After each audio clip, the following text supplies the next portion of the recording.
В гостях у нас Джамиля Ахматбековна Джиманбаева, это новый омбудсмен КР, уже новый старый, как бы. Мы любим обсуждать все, что происходит по поводу прав человека в Кыргызстане, в том числе с этим важным институтом правозащиты. И мы всегда с удовольствием приглашаем его руководителей, и мы беседуем на эту тему. В этот раз спасибо, что вы откликнулись на наше приглашение, это здорово. Ну, в первую очередь, вы уже достаточно долго руководите институтом Акыйкачы, и хочу спросить у вас, как вам на этом рабочем месте, действительно ли это отличается от того, чем вы занимались раньше? Я напомню для тех, кто не знает, что Джамиля Ахматбековна ранее работала в органах прокуратуры. И вот такой вот скачок из одной системы в другую, вроде бы одна система, но противоположные части. Как вам это удалось? Да. Добрый вечер, уважаемые зрители, как это правильно сказать? Зрители и читатели, да, вот так. Зрители и читатели. Я тоже выражаю огромную признательность за внимание с вашей стороны к нашему институту. Это тоже, наверное, показатель того, что где-то наша работа видна. Мне очень приятно это тоже осознавать. Наконец-то я дошла, сегодня выбрали время, потому что на самом деле на сегодняшний день я пребываю в этой должности уже 5 месяцев, 6-й месяц. Солидный срок. Да, срок, который, в принципе, мне позволил понять и осознать, что от меня требуется, в чем моя работа, в чем вообще мандат омбудсмена. Вообще очень много, наверное, я бы сказала, и я, и мой коллектив, мы провели большую работу. Когда я на самом деле, да, проработала в органах прокуратуры более 20 лет, и я на самом деле не представляла вообще себя где-либо еще. Ну, жизнь подкидывает, да, жизнь подкидывает неожиданные сюрпризы, вещи. как оказалось, да, когда мне предложили возглавить этот институт, конечно, для меня это что-то и новое, и не новое. Угу. Сказать, что совсем совершенно это разнится с органами прокуратуры, нет. Какая-то часть прокуратура занимается соблюдением законов всех нормативных. Она осуществляет надзор. Надзор да, за точным единообразным исполнением законов. А мы осуществляем парламентский контроль за соблюдением прав и свобод человека и гражданина в Кыргызской республике. Эти понятия, конечно, не схожи, потому что, ну, даже в качестве примера привести человек, например, хочет пожаловаться на действия сотрудников милиции. Куда он идет? Он идет, конечно же, в органы прокуратуры. Органы прокуратуры тоже стоят на страже закона, они правомочно восстанавливают нарушенные права человека и гражданина. Поэтому сказать, что работа моя сильно отличается, конечно же, нет, я повторюсь.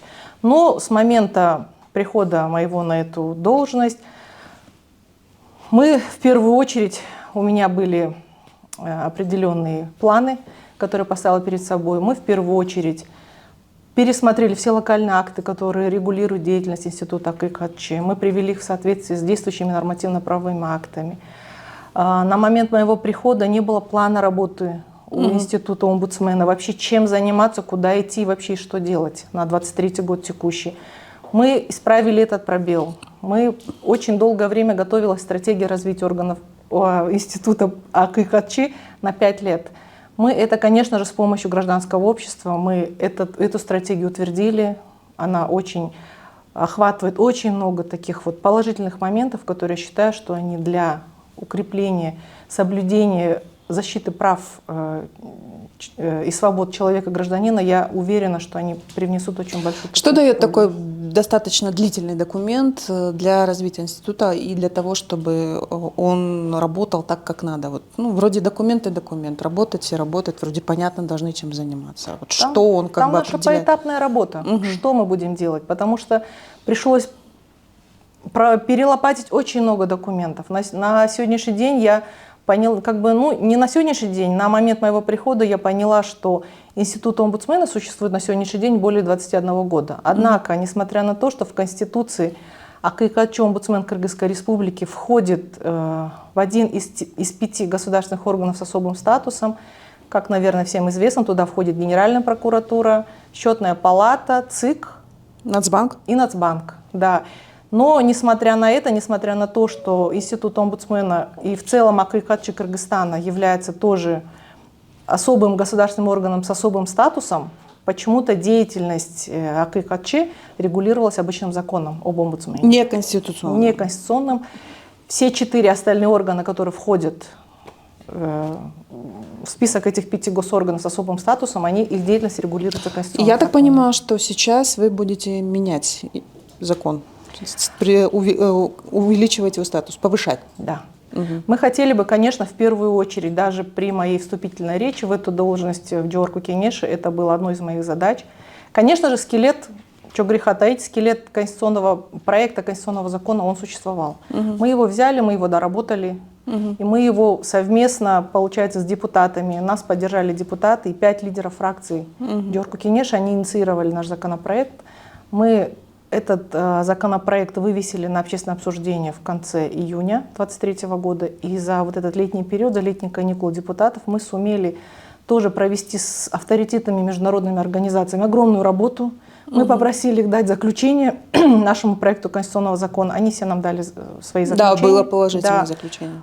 В 80%, конечно же, было все в положительном ключе отражено. И на сегодняшний день я могу сказать с уверенностью, что 80% их рекомендаций, ну, минимум 80%, также и наших, например, правовая клиника «Дилет» нам также дала свои рекомендации, свое заключение по нашему проекту конституционного закона. Мы это все попытались максимально, наш закон, приблизить к международным стандартам и внести.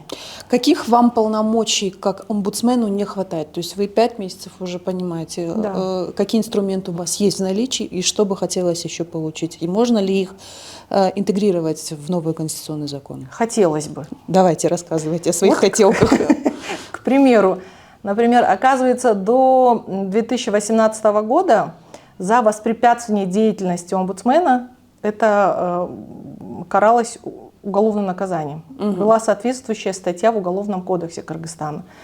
Таким же образом, за воспрепятствование деятельности в мониторинге, там вот как-то статья звучала, Кодекса об административной ответственности также вбирал в себя понятие административной ответственности. В 2019 году были разработаны новый уголовный кодекс, уголовно-процессуальный, административный, и каким-то образом эти нормы оттуда выпали. Причем справка об основании не содержала никаких обоснований, так сказать, почему. На вас, на институт омбудсмена махнули рукой и сказали об этом. Да, и все. То есть вы хотите этот момент вернуть? Было бы вообще неплохо, потому что вот проанализировав ситуацию, получается, в чем наша сила? Мы готовим ежегодные доклады. Эти ежегодные доклады рассматриваются в Джорку Кенеше, они выносят соответствующие постановления Джорку Кенеше, и по этим постановлениям они обязывают государственные органы устранить те нарушения прав и свобод граждан, которые были выявлены нами. Но, как показывает история, не всегда устраняют. Зачастую, опять-таки, машут рукой. Получается, как показывает статистика, лишь 5-я часть, буквально где-то около 20% наших рекомендаций госорганами выполняются. Нам, конечно, очень хотелось бы, и мы эту норму в новый проект конституционного закона мы внесли о том, чтобы попытаться сделать наши рекомендации обязательными. Потому что, вот, к примеру, у органов прокуратуры их акты обязательны к исполнению. Наши акты не обязательно к исполнению. Но помимо этого мне хотелось бы еще чуток другое новшество внести, потому что вот я анализировала доклады, ежегодные доклады прежних омбудсменов. Они вот за 2022 год содержал около 200 рекомендаций. Прежние доклады содержали около 100, плюс-минус. И получается, зачем тогда рекомендации нам вносить, если они не исполняются? А для того, чтобы они исполнялись, нам нужен рычаг, действенный, эффективный механизм. Для того, чтобы мы могли госорганы обязать через постановление Джорку Кенеше. Вы очень часто ездите по регионам, то есть это хорошая практика, когда можно на местах поговорить с людьми, которые столкнулись с бездействием законов, неисполнительностью государственных органов. С какими чаще всего к вам проблемами обращаются? Вообще поездка по регионам мною планировалась с самого начала моего избрания. Но получилось так, что текучки много, очень много, как оказалось, вопросов и финансово-хозяйственных, которые необходимо решать. Мы находимся в очень старом здании 1932 года постройки. Его отправлялась Панфиловская дивизия, на вашем здании висит Наверняка табличка. люди, которые к нам заходят, они, наверное, где-то ужасаются от того, в каких условиях мы работаем. Нам очень хотелось бы вот эту часть элементарно. Я когда пришла, тряпок не было. Что говорить о другом? Мне пришлось вкупе с вопросами, которые были где-то чуток в коллективе, решать и эти вопросы.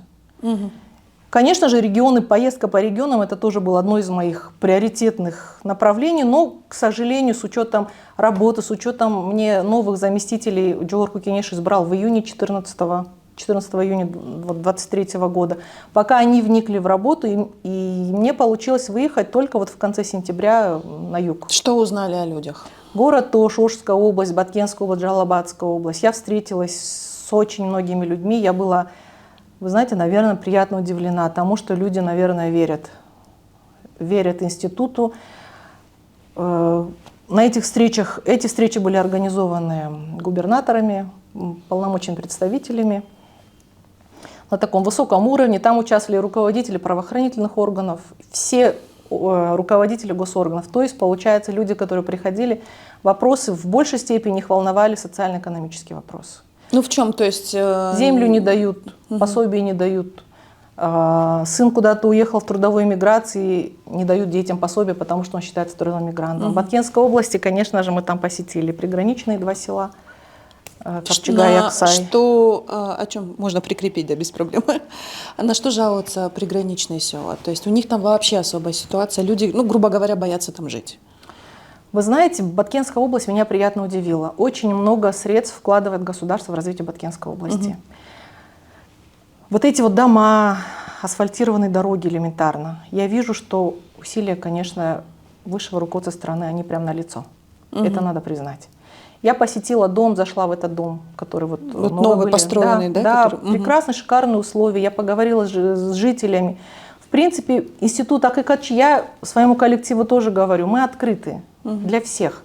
Любая правозащитная организация, любой представитель гражданского общества, неважно кто. Я говорю, мы должны открыть свои двери и начать переговоры, диалог. Потому что одно из моих направлений также, я вот в июле стала планировать о том, чтобы такую масштабную встречу организовать с гражданским обществом. И я хотела бы, но мне потом порекомендовали, говорят, что их очень много, надо их как-то вот блоками поделить. Ну вот в каждом регионе присутствует представитель института Акыкачи. Да. Этого недостаточно для того, чтобы вот нормально разбирать все жалобы, или их такое большое количество, что они просто физически не успевают? Вы знаете, в среднем в институт Акыкачи в год поступает около 10 тысяч жалоб. Не маленькая цифра. Это достаточно, да, много. Некоторые части заявителей мы даем устные разъяснения, где-то просто необходимо им оказать какие-то консультационные услуги. Кто-то не понимает, в какой госорган обратиться. У нас существует горячая линия 115. У нас мы принимаем заявления и в письменном виде, и в устном виде. Мы принимаем заявителей и электронная почта. Все обращения, которые к нам приходят, они официально проходят регистрацию. Мы на каждое заявление, конечно, пытаемся отреагировать и своевременно, чтобы восстановить нарушенные права граждан. Но я так понимаю, что к вам и приходят на личный прием. Это какое количество людей? То есть и едут из регионов в том числе, да? Да, едут из регионов, если они не видят какой-то помощи в регионах. Я пытаюсь, конечно, сама разбираться в силу своего времени. Каждая среда мой приемный день, пожалуйста. Остальные дни принимают у нас, получается, 4 дня у нас принимают заместители омбудсмена и также руководитель аппарата. В принципе, на сегодняшний день мною лично было принято около 80 граждан. Каждому пытаемся помочь. Конечно, приходят с разными. Один раз пришла женщина и говорит: защитите мои нарушенные права, оградите меня от соседей. И такое приходит. Я ей начинаю объяснять, что я не могу оградить ее от соседей как-то вот. И мы пытаемся ей подсказать, куда ей надо обратиться. А у меня такой вопрос. Вот за все это время, да, то есть вы сталкиваетесь с тем, что очень много несправедливости со стороны государственных органов, там какая-то, возможно, личные конфликты и прочее, прочее, прочее. На ваш взгляд, какова ситуация в Кыргызстане с соблюдением прав человека? То есть, потому что рейтинги международные, в которых участвует Кыргызстан, к сожалению, не радуют. Вот буквально сегодня вот вышел рейтинг по... Одну секунду. Мировой рейтинг верховенства права, и республика расположилась между Того и Беларусью. Беларусь, как мы знаем, это достаточно сложное государство, в котором вопрос верховенства права очень под большим вопросом. И мы в какой-то веке уступили этот вопрос Казахстану, рейтинг Узбекистану и Казахстану. Ваше мнение, что с правами человека в Кыргызстане? Вы знаете, я считаю, что в любой стране, в любой прогрессивной стране, в любой демократической стране, конечно, сказать, что не нарушаются права и свободы граждан, конечно, это будет неправильно. В любой стране на каком-то определенном уровне эти вопросы есть. И сказать, что только в Кыргызстане нарушаются права и свободы граждан, наверное, это будет неправильно. Да, конечно, проблемы есть. Но я думаю, что мы, как институт омбудсмена, пытаемся максимально восстановить нарушенные права теми полномочиями, которые нам даны законом об омбудсмене и в соответствии с Конституцией. Правозащитники, вот, гражданские лица, вот, которые занимаются, вот еще одни ваши помощники, да, постоянно говорят об этом, что вот ситуация все хуже и хуже. Как вы с ними взаимодействуете? Оказываете ли вы, ну, ведете ли у вас совместная деятельность, или все-таки вы абстрагируетесь от них? Конечно, ведем. Угу. Мы ведем свою деятельность совместно и с правозащитниками, потому что по регионам, даже одной из целей выезда моего по регионам явилось то, что люди, которые в регионах в силу каких-то определенных обстоятельств, они не могут доехать до Бишкека. И поэтому цель моя была пойти выслушать на местах, что там у людей на душе, чем им помочь. Потому что когда я услышала, что, как оказалось, в регионах, я была удивлена, что в меньшей степени люди жалуются на деятельность правоохранительных органов. Их больше интересуют социально-экономические права. То есть ситуация вот в столице часть, да, для и меня была... в условно-сельской местности, она отличается? Да, отличается. Ну, для меня было очень важно поехать, это выслушать, потому что в Баткенской области, например, я выслушала проблемы этнических кыргызов. И в настоящее время я очень много пытаюсь тоже налаживать контакты с омбудсменами других стран. Я очень пытаюсь налаживать такое конструктивное сотрудничество с международными организациями. Наверняка люди это видят по нашим пресс-релизам. Мы пытаемся максимально освещать всю нашу работу. И омбудсмены, которыми я встречаюсь, с которыми я пытаемся сотрудничать, наверняка вам тоже не хочу как бы детализировать. Недавно, например, в рамках я посетила Евразийский альянс омбудсменов. Там я познакомилась с омбудсменом Таджикистана, и мы в очередной раз поговорили и пришли к единому мнению о том, что омбудсмены должны быть вне политики, и что защита прав наших граждан, как таджикских здесь, возможно, так и наших граждан в Таджикистане, они очень важны. Вот буквально недавно обсуждался вопрос экстрадиции, да, то есть наших граждан из других стран. Как часто вообще сталкиваетесь вы с этим вопросом, особенно вот с теми проблемными странами, вот, в которых у нас непростые отношения, это вот, например, соседний Таджикистан, Китай. Опять-таки в России наших мигрантов очень много, да, то есть как ситуация с этим обстоит? Сталкиваемся, к нам обращаются люди, тоже достаточно много. Та часть, которая, как нам всем известно, у нас компетентным государственным органом, занимающимся вопросами экстрадиции, является Генеральная прокуратура, конечно. Но вот в рамках того пресс-релиза, наверное, да, который мы буквально позавчера опубликовали, мы, конечно, взаимодействуем. Наша первая цель тоже взаимодействовать с госорганами. И вот в результате такой слаженной работы Институтом омбудсмена, Министерством иностранных дел и консулом в Новосибирской области, нашим генеральным консулом, мы смогли остановить процесс экстрадиции нашего гражданина, который являлся гражданином Кыргызской республики, однако находился в розыске со стороны правоохранительных органов Таджикистана.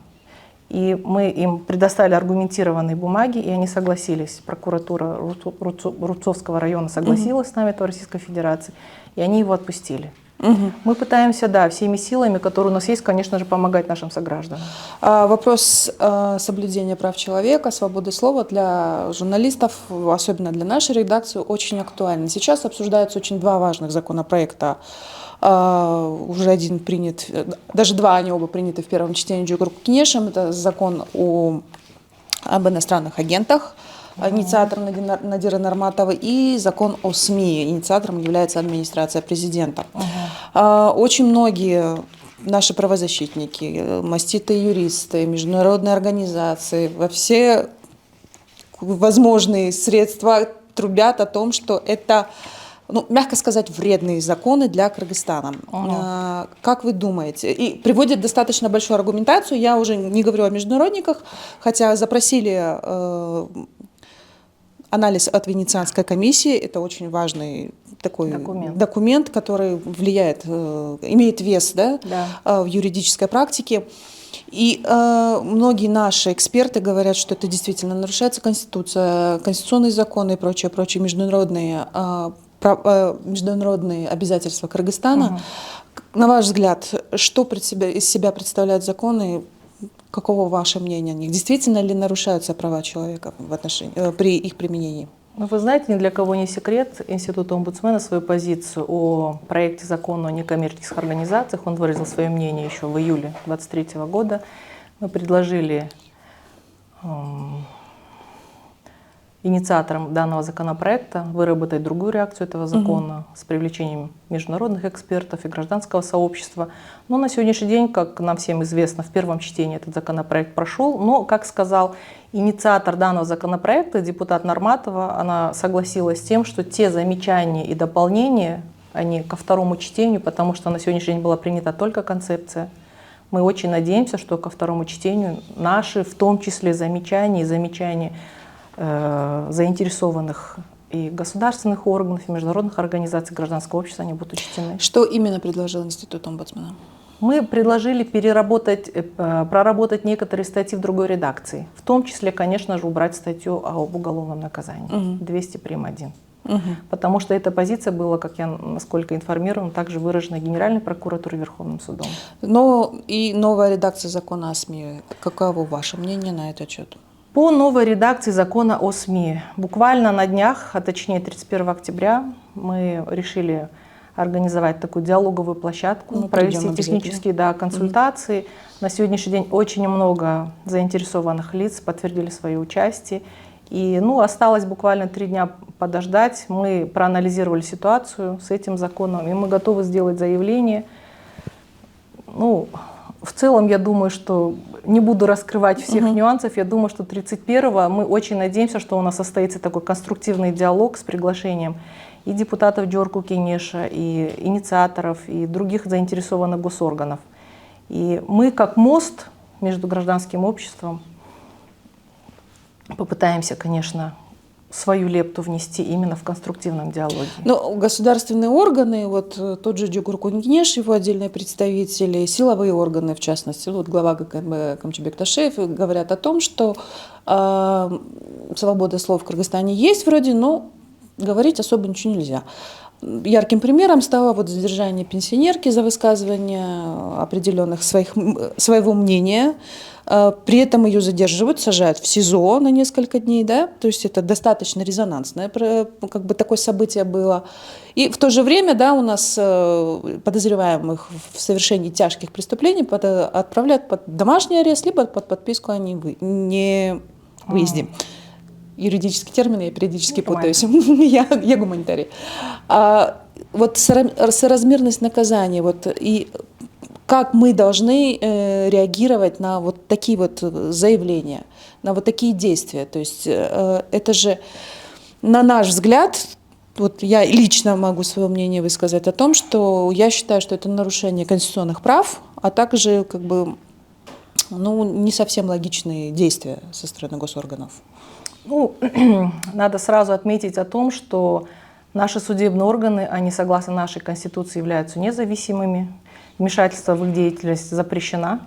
Но, несмотря на это, вот эти вот процессуальные нормы, это у нас должен вести контроль следственный судья. Для этого этот институт следственного судьи был создан. Относительно недавно, Но да. относительно, вот, например, задержания женщин, я хотела бы, конечно, особо отметить, что у нас есть бангкокские принципы ООН, у нас есть, по-моему, токийские принципы, которые предлагают судебным органам и правоохранительным органам максимально не использовать меру пресечения в виде задержания именно в отношении женщин. Это, как оказалось, самая популярная все равно мера пресечения. Поэтому мы, в свою очередь, конечно же, призываем и судебные органы соблюдать права женщин. Мы, в свою очередь, на имя председателя Верховного суда сейчас готовим письмо для того, чтобы они провели обобщение судебной практики. Вот, например, при рассмотрении представлений комиссии СИН, органов СИН, службы исполнения наказаний, например, об, как это сказать, не о переходе, а переводе осужденных лиц на УДО и КП, условно-досрочное освобождение, колонию поселения. Вот эти моменты, которые мы видим, и, конечно же, мы пытаемся реагировать, мы пишем соответствующие письма, чтобы реакция была. Но наша реакция не всегда всем нравится, конечно же. Не без этого. Я выше сказала о том, что некоторые госорганы позволяют себе достаточно яркие выражения в отношении соблюдения прав человека, которые, на взгляд общественности, гражданского общества, нарушают их. Вы сказали выше о том, что Институт АККЧ – это независимый орган. Имеет ли право Институт АККЧ комментировать и указывать на эти нарушения публично? Вы знаете, со стороны госорганов? Наши полномочия четко прописаны. Угу. И давать комментарии на какую-либо работу госорганов, которая включает их полномочия. Вот, например, генеральный прокурор, если что-то... Я, например, если там невидимые нарушения прав, свобод человека, гражданина, ну, вступать в полемику я не вижу смысла. Однако, если мы увидим грубейшие какие-то моменты нарушения как наших законов, несоответствие Конституции, несоответствие каким-то международным стандартам, мы, конечно же, реагируем. Очень много журналистов подвергается дискриминации, преследованию, то есть мы пишем об этом, да, то есть ну, вы наверняка читаете новостные ленты наших конкурентов. Ситуация со свободой слова, она как бы достаточно сложная. И является для вас она также приоритетной? Вот. Конечно. Конечно, ситуация со свободой слова нами... Вот я как до этого сказала, конечно, мы анализируем ситуацию, какая у нас ситуация свободы слова, потому что я считаю, что СМИ, конечно же, это тоже ни для кого не секрет, это четвертая власть. Мы с помощью средств массовой информации реагируем на очень многие моменты, потому что только лишь реакция средств массовой информации дает тот результат, который мы не можем добиться при написании там каких-то обращений. И это, конечно, это надо признать, это есть. Потому что, вот, например, недавний наш кейс по поводу 9-летней девочки, которая в Сокулукском районе, очень долго рассматривался процесс 9-летней девочки, оказывал действия сексуального характера сосед. Вот там тоже мать, одна воспитывала ребенка, она из социально уязвимой такого слоя населения, она пришла, она мне долго плакала, мы решили помочь ей. Вмешались, и с помощью средств массовой информации мы это осветили. Спасибо им за это огромное, потому что они все подхватили эту тему, и тут же суд состоялся, его осудили на 7 лет. Кейс с ребенком Ваше был по поводу того, что его первоклассника избила учительница. Да. Вот этот вопрос обсуждался в Дюгурку Кенеше, насколько я знаю. То есть его прям вот подняли на заседании парламента. То есть это также ваш же кейс был? Да, потому что на сегодняшний день этот кейс у нас еще чуток в полузавершенном состоянии, потому что по нашей информации на сегодняшний день мы получили с Министерства образования письмо о том, что учитель восстановлен, причем в должности завуча по воспитательной части. Министерство образования нам, к сожалению, не дало ответ именно с указанием, какие они меры приняли в части защиты прав ребенка. Они указали, что учительница очень опытная, и что некоторые якобы родители попросили, там, наоборот, чтобы ее вернули. А то, что тут нарушили права ребенка, конечно, это для нас удивительно. Как часто вообще в Кыргызстане нарушаются права детей? Какова статистика есть? Вы знаете, по нашей статистике, из тех 10 тысяч примерно жалоб, которые к нам поступают, большая часть заявителей просит, конечно, промониторить судебный процесс. И то, что большая часть поступает именно на просьбу промониторить, конечно, говорит об отношении граждан к судебной системе, наверное, в целом. Потому что это тоже какой-то показатель для меня, индикатор. Вы доверяете судьям в вынесении решений? Вот как омбудсмен, то есть вы были на одной стороне со стороны органов прокуратуры, вы не были прокурором, ведущим процесса, да, насколько я знаю? Нет. Участвующим в судебных процессах. И получается, что теперь вы по другую сторону, со стороны униженных, оскорбленных, да, вы так я обобщу. Есть ли разница какая-то? Разница между прокурорской деятельностью, да. Ну, вы знаете, начнем с того, что органы прокуратуры, у них не только судебный процесс, у них есть и там военная прокуратура, надзор, надзорные функции, у них есть общий надзор, там борьба с коррупцией и так далее, у них есть функция уголовного преследования. И сказать, вот у нас, точнее у них, сотрудники прокуратуры, получается, каждый занимается своим узконаправленным деятельностью, который ему поручает руководитель. И сказать, что вот я, конечно, какую-то часть, для меня, вот, например, новинка в чем? Я с такими широко раскрытыми глазами, я никогда не занималась социально-экономическими проблемами вообще людей. А на чем ваша специализация была?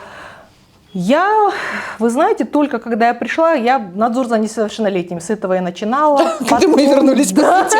Надзор за несовершеннолетними, потом я следователем была, потом надзор за органами дознания и органами прокуратуры в прокуратуре города Бишкек. В общем, я как-то больше, наверное, по такой следственной части двигалась. Поэтому для меня вообще было невдомек, что оказывается очень много проблем есть именно в социальной части. И на сегодняшний день я с такими широко раскрытыми глазами наблюдаю за этой ситуацией, и для меня становится понятно, что очень много проблем. Вот краеугольный камень, наверное, насилие в отношении женщин. Но, несмотря на это, я могу привести статистику, что всего лишь около 3,5–5% жалоб нам поступает на домашнее насилие, насилие в отношении женщин и детей. Но я связываю это с тем, что потому что мы это через, опять же, средства массовой информации это освещаем, это получает огромный резонанс, и обществу, может быть, начинает казаться, что этих преступлений стало больше. Но я считаю, что каждый факт мы не должны замалчивать. Я обращаюсь каждый раз к каждой женщине, нельзя молчать. Чем больше будете молчать, мужчина, который чувствует свою безнаказанность, это и будет продолжаться. Вот. Были такие истории, от которых вы плакали? Вот когда в больницу я пошла к Ватасиль Ногойбаевой, я просто еле сдержала слезы, потому что она практически не могла говорить. Со мной говорил Как она ее брат. сейчас чувствует? Вы знаете, я вот перед своим отлетом в Москву я разговаривала с ее родным братом. Наш коллектив тоже проявил такую сознательность и решил собрать посильную сумму. Но я с братом поговорила и сказала, нам не нужно ни для пиара, ни для чего, говорю, можете вот просто вот как-то... Поэтому мы пытаемся оказать всемирную помощь. Когда я ее посетила, мы через Министерство соцразвития, брат попросил оказать помощь 2 несовершеннолетним сыновьям. Мы через Министерство соцразвития оказали эту помощь. Потом подключилась Лига защиты детей. И вот как-то вот мы сообща смогли какие-то вопросы ей, конечно, помочь решить. Но я считаю, что это вопиющий случай, и ее случай. Потом вот приходил отец девушки, у которой бывший муж прижигал утюг. В общем, какие-то вот такие вот ужасы, конечно, я начинаю видеть. Не жалеете, что поменяли вот так работу? Вы знаете, нет. В самом начале, честно сказать, я не понимала вообще, куда я попала, вообще, что от меня люди хотят, потому что сразу стали люди приходить. Я пока вникла в ситуацию, но на сегодняшний день мне нравится очень моя работа. Я начинаю, не начинаю понимать, а где-то буквально месяц-два мне понадобилось для адаптации. Я стала понимать, для чего я сюда пришла и что от меня люди хотят услышать. И я думаю, что да, общими усилиями, тут и гражданское общество, и средства массовой информации, конечно. Я стала понимать, в чем сила института ККЧ. Конечно же, нам полномочий немного не хватает, но я думаю, что в рамках тех полномочий, которые мы имеем на сегодняшний день, мы тоже имеем достаточно рычагов для того, чтобы делать какую-то реакцию. А если это кому-то не нравится, это их проблема. Надеюсь, что работа будет слажена, она будет эффективна, ее будут все видеть и ценить. Спасибо большое за такую интересную беседу. Напомню, что у нас в гостях была Джемиля Ахматбаевна Джаманбаева, это омбудсмен ККЧ Кыргызской Республики. Еще раз спасибо большое за такую интересную беседу. Я со своей стороны прощаюсь. Подписывайтесь, читайте. У нас совсем скоро выйдет уже текстовая версия, уже на сайте Кактус Медиа. Подписывайтесь на нас в соцсетях, мы есть везде. Помните, что Кактус Медиа любит вас. До свидания.